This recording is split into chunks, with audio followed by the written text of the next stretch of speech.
আমার অত্যন্ত প্রিয় একজন কবি কবি জীবনানন্দ দাশের রূপসী বাংলা কাব্যগ্রন্থ থেকে একটা কবিতা আবৃত্তি করে শোনাচ্ছি। কবিতার নাম আবার আসিব ফিরে ধানসিঁড়িটির তীরে এই বাংলায়। আবার আসিব ফিরে ধানসিঁড়িটির তীরে এই বাংলায়। হয়তো মানুষ নয়, হয়তো বা শঙ্খচিল শালিখের বেশে, হয়তো ভোরের কাক হয়ে এই কার্তিকের নবান্নের দেশে। কুয়াশার বুকে ভেসে একদিন আসিব এই কাঁঠাল ছায়ায়। হয়তোবা হাঁস হব, কিশোরীর ঘুঙুর রহিবে লাল পায়।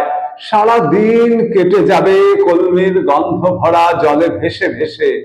আবার আসিব আমি বাংলার নদী মাঠ ক্ষেত ভালোবেসে। জলাঙে ঢেউ ভেজা বাংলার এ সবুজ করুণ ডাঙায়। হয়তো দেখিবে যে সুদর্শন উড়িতেছে সন্ধ্যার বাতাসে। হয়তো শুনিবে এক লক্ষ্মী পেঁচা ডাকিতেছে শিমুলের ডালে। হয়তো খইয়ের ধান ছড়াতেছে শিশু এক উঠানের ঘাসে। রূপসার ঘোলা জলে হয়তো কিশোর এক সাদা ছেঁড়া পালে ডিঙা বায়। রাঙা মেঘ সাঁতরায়ে অন্ধকারে আসিয়াছে নীরে। দেখিবে ধবল বক, আমার এই পাবে তুমি ইহাদের ভিড়ে।